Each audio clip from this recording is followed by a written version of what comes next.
Halo, selamat pagi semuanya. Pada kesempatan kali ini saya akan membahas materi AS komponen yaitu software ya. Jadi salah satu komponen sistem informasi itu ada beberapa ya, atau komponen sistem informasi itu ada beberapa seperti hardware, software, data, people, prosedur, eh, media ya. Nah, kali ini saya akan membahas tentang software sebagai salah satu komponen sistem informasi. Jadi, secara definisi, software itu adalah sekumpulan program komputer yang mengendalikan kerja komputer hardware. Jadi, komputer hardware yang eh, dijalankan atau yang berjalan, yang Anda lihat sekarang ini, itu dia tidak akan bisa berjalan sesuai dengan apa yang kita harapkan tanpa ada komputer program. Jadi komputer program itu adalah software itu. Nah, software yang merupakan sekumpulan program komputer itu kemudian akan memunculkan definisi atau pertanyaan baru, apa itu komputer program ya. Jadi program komputer itu adalah deretan instruksi atau sekumpulan instruksi yang diberikan kepada komputer, biasanya di dalam bentuk bahasa pemrograman biasanya. Ya. Jadi misalnya kita belajar bahasa pemrograman C Sharp atau Python atau Java atau bahasa pemrograman yang lain itu akan membentuk suatu deretan instruksi yang kemudian akan menyebabkan komputer menjalankan suatu tindakan tertentu, misalnya menampilkan eh, hasil di layar dan sebagainya gitu. Nah, saat ini kita akan membahas lebih fokus mengenai software atau komputer program atau eh, perangkat lunak ya. Jadi software itu tadi merupakan sekumpulan program komputer yang dibuat atau dikerjakan oleh programmer ya. Itu kemudian memunculkan suatu eh, konsep ataupun definisi baru yaitu programming ya. Programming itu adalah suatu tindakan untuk membuat program. Nah, sekarang kita akan membahas jenis-jenis perangkat lunak itu apa saja. Yang pertama adalah sistem atau application ya, atau eh, software yang terkait dengan sistem atau terkait dengan application gitu. Jadi ditinjau dari dua hal ini, maka software itu bisa berupa atau terkait dengan sistem bisa terkait dengan aplikasi. Maksudnya sistem software itu apa? Sistem software itu biasanya terkait misalnya operating system atau tools yang digunakan untuk melakukan recovering file atau eh, pembatalan penghapusan file misalnya atau melakukan penghapusan ataupun pemindahan lokasi file itu biasanya menggunakan sistem software. Sedangkan kalau aplikasi itu adalah software yang digunakan untuk misalnya untuk eh, keuangan, pembelian barang atau untuk aplikasi perbankan. Jadi kalau aplikasi itu lebih terkait dengan eh, penggunaan praktis ya, sehingga biasanya eh, kita juga bisa melihat bahwa software system itu lebih sulit dipahami, sedangkan software aplikasi lebih mudah dipahami. Kemudian berikutnya adalah bahwa software itu bisa berupa definisinya bisa merupakan perbandingan antara propri, eh, proprietary ya atau open source ya. Nah, itu maksudnya apa? Maksudnya kalau open source itu adalah software yang bebas bisa diakses, kemudian kita bisa menambahkan baris di software itu, tapi kita tidak boleh menjual software itu. Sedangkan kalau proprietary itu, software itu biasanya codingnya itu tidak dibuka ke khalayak ramai. Jadi misalnya masyarakat tidak tahu coding detail daripada eh, Windows itu akan seperti apa atau Oracle itu seperti apa karena dia software berbayar ya. Nah, umumnya orang menganggap proprietary dan open source itu dari sisi dia berbayar atau tidak berbayar, di mana kalau open source itu tidak berbayar, kalau proprietary itu dia berbayar. Tetapi tidak hanya masalah dia gratis atau tidaknya, tetapi sebenarnya adalah terletak pada unsur apakah software itu bisa dimodifikasi, apakah masyarakat luas memperoleh hak untuk memodifikasi software atau tidak. Berikutnya adalah horizontal dan vertikal ya. Jadi ini kita bahas tentang software aplikasi itu biasanya ada horizontal dan vertikal. Kalau horizontal itu dia biasanya target penggunanya sangat luas ya. Dia digunakan oleh banyak orang, misalnya aplikasi eh, pengetikan Microsoft Word atau Microsoft Excel itu semua masyarakat, semua lapisan masyarakat menggunakan hal itu. Tapi kalau yang eh, target pengguna yang spesifik atau vertikal itu misalnya adalah software untuk apa namanya eh, perbankan atau software yang terkait dengan eh, bidang spesifik atau bidang yang sangat khusus yang lain tidak semua orang menggunakan ya gitu ya misalnya aplikasi di dalam eh, laboratorium ya eh, aplikasi di laboratorium yang terkait dengan apa data-data di laboratorium kedokteran misalnya itu tidak semua pengguna tahu atau tidak semua orang menggunakan itu.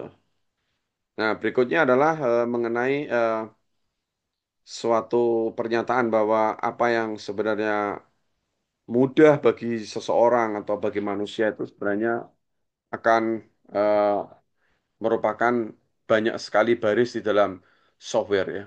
Tetapi sekarang ini orang sudah dimanjakan ya. Dulu-dulu itu dulu kan semua perintah itu terlalu detail ya. Untuk memberitahu komputer itu perintahnya terlalu sangat detail. Lalu kemudian perintah-perintahnya itu menjadi lebih gampang karena software itu banyak konsep yang namanya software yang visual, programming ya. Jadi tinggal ditarik-tarik ya. Kemudian kita ketikkan kalau oke, ketik tombol oke maka dia akan klik tombol oke maka dijalankan apa dan sebagainya itu mulai dipermudah ya. Tetapi sekarang lebih mudah lagi karena AI bisa banyak membantu memberitahukan programnya itu nanti akan seperti apa gitu. Dan walaupun panjang pendeknya itu tetap mungkin sekarang sudah tidak sepanjang yang dulu untuk apa namanya menjelaskan suatu instruksi yang harus dipenuhi oleh komputer ya. Dulu misalnya menu-menu di dalam misalnya word processor itu ada menu-menu misalnya klik file, edit dan sebagainya. Dulu itu dibuat secara manual itu sangat sulit ya. Kalau sekarang kan sudah banyak paket-paket yang mempermudah tampilan-tampilan seperti itu. Nah, di dalam software ini sangat terkait dengan yang namanya bugs atau error di dalam software ya. Dan ketika kita membuat program atau coding, maka ada suatu proses untuk mencari eh, atau memecahkan bugs itu, namanya debugging. Nah, jadi bugs itu adalah kesalahan di dalam software dan debugging itu adalah bagaimana kita bisa memastikan kalau suatu software itu apakah dia benar atau salah gitu. Nah, eh, salah satu kelebihan atau salah satu yang dilakukan oleh eh,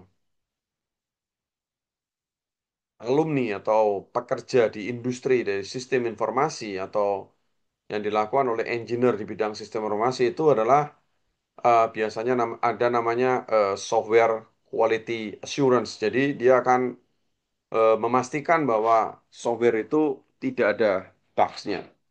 Jadi kalau informatika itu biasanya dia banyak mengerjakan codingnya. Kalau sistem informasi itu biasanya adalah biasanya eh, pekerjaannya lebih pada merancang software, bertemu dengan user, dan satu lagi adalah melakukan pengujian program ya. Pengujian program itu jangan dikira gampang, karena pengujian program itu harus memenuhi semua kemungkinan input dari user. Jadi dia harus eh, biasanya akan mempertimbangkan berbagai case atau skenario eh, input dari user gitu. Nah, ini adalah contoh eh, yang disebut sebagai bug di dalam software. Nah, contoh bug di dalam software itu misalnya adalah di sini adalah ada namanya fail ya atau go to fail. Itu adalah salah satu bug yang ada di dalam eh, software yang terkait dengan eh, apa eh, Apple ya, yang dikembangkan oleh Apple. Tapi ini sudah lama, sudah tahun 2014. Sekarang sepertinya udah nggak ada lagi. Tetapi itu adalah suatu pembelajaran yang terjadi. Jadi eh, ada perintah dulu namanya go to fail ya.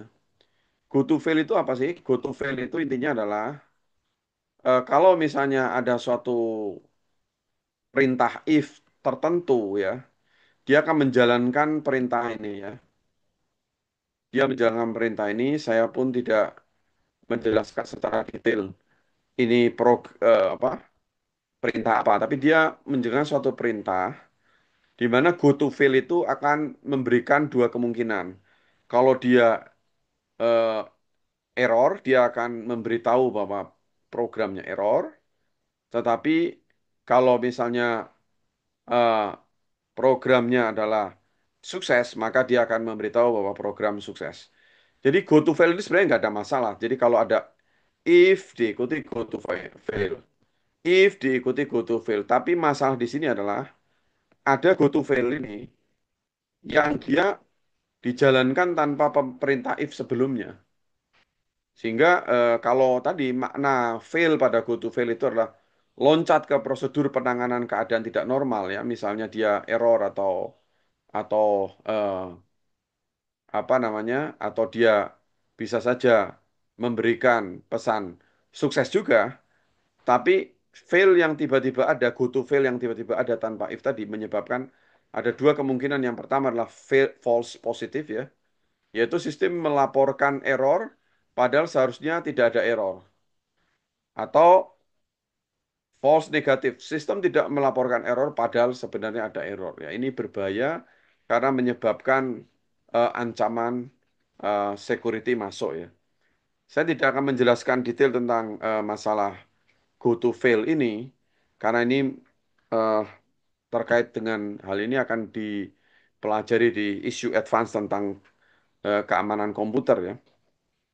Kemudian contoh bugs yang berikutnya adalah misalnya di sini pada tahun 2013 eh, mesin fotokopi Xerox ini telah menimbulkan suatu masalah error karena penyebabnya adalah algoritma kompresi eh, yang digunakan, di mana dia akan mengubah ukuran gambar menjadi lebih kecil.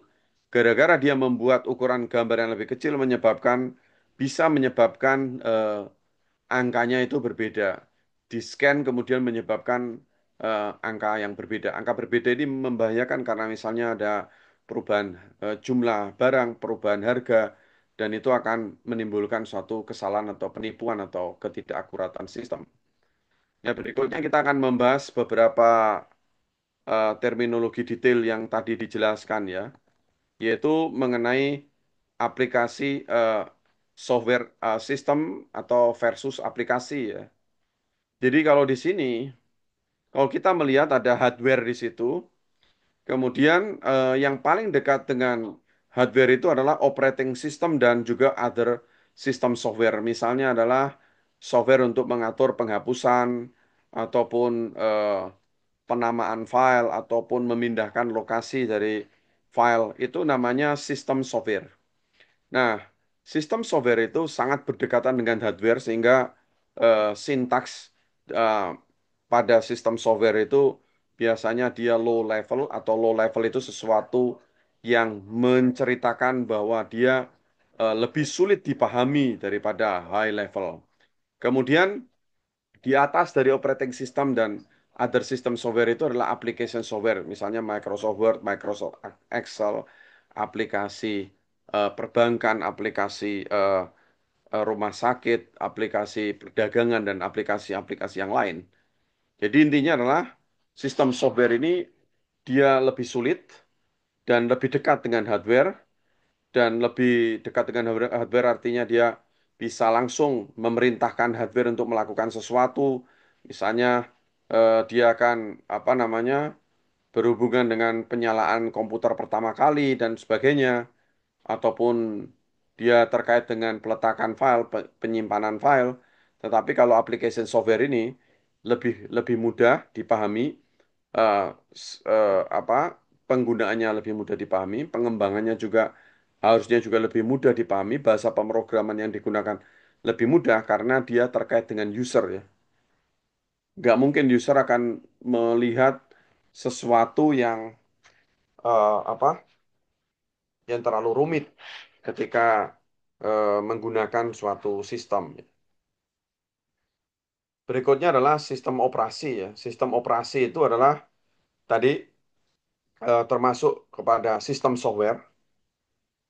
Itu adalah suatu program yang mengendalikan program lain atau program yang mengendalikan seluruh program di dalam komputer sistem, di mana dia tugasnya ada tiga, yaitu user interface. Dia memberikan antarmuka atau dia akan membantu kita untuk bisa mengendalikan komputer itu sehingga dia bisa menggunakan semuanya. Jadi kalau kita tidak bisa tiba-tiba menjalankan Word tanpa kita ada user interface atau antarmuka atau tampilan di eh, Windows ya, atau sistem operasi tidak hanya Windows, misalnya sistem operasi yang lain ya.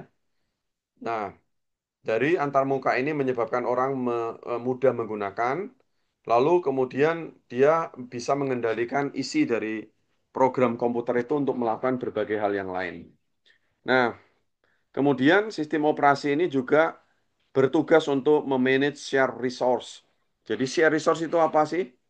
Di dalam komputer ini ada CPU, ada memori, ada eh, display, ada hard disk, ada banyak hardware. Hardware itu digunakan bersama.